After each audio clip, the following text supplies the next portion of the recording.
You're a Leo, he's a Scorpio. You check an app and the internet says it's a disaster, but you get along great. Or maybe you're a Capricorn, you meet a Pisces, supposedly a dream match, and you just cannot stand each other. So what's the deal with Zodiac Compatibility? Is it real? Here's the secret. Stop trying to match signs. Leo plus Scorpio is too complicated.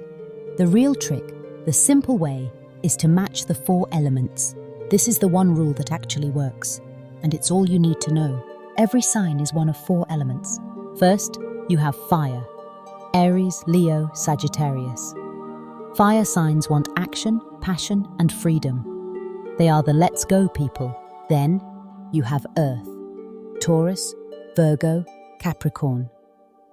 Earth signs want stability, security, and real results. They are the let's build people.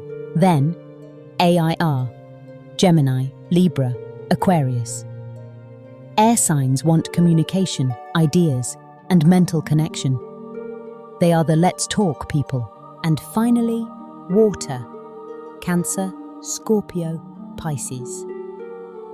Water signs want emotion, depth, and a true bond. They are the let's feel people. Okay, so how do they match? The easiest match is an element with itself. Fire plus fire? Passionate and exciting. But who's going to be the practical one? Earth plus earth? Super stable. You'll build a life together, but it can get a little boring. Air plus air? You'll be best friends and talk forever. But who will remember to pay the bills? Water plus water. A deep emotional connection. But you can get stuck in an echo chamber of feelings. These matches are easy, but they lack balance. The best matches are the natural partners. First, fire plus air. Think about it. What does fire need? Air. Air gives fire ideas, and fire gives air the passion to do those ideas. Second, earth plus water. This is the ultimate build-a-life couple. What does earth need to grow? Water. Earth gives water the stability they need. Water gives earth the emotional softness. These 2 pairings just work. They feed each other. So what about the rest? Like fire plus water? What happens when you put water on fire? Steam. It's either super passionate or it just puts the fire out. Or earth plus air? This is tough. Earth wants facts. Air wants theories. Earth thinks air is flaky. Air thinks earth is boring. These matches aren't impossible. They just take more work.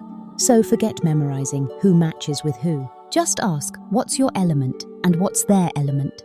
Are you feeding each other, like fire and air? Or are you challenging each other, like earth and air? It's that simple. What element do you find yourself always clashing with or always attracted to? Let me know in the comments below. And if you want more simple astrology tips that actually make sense, do me a favor and hit that subscribe button. See you in the next one.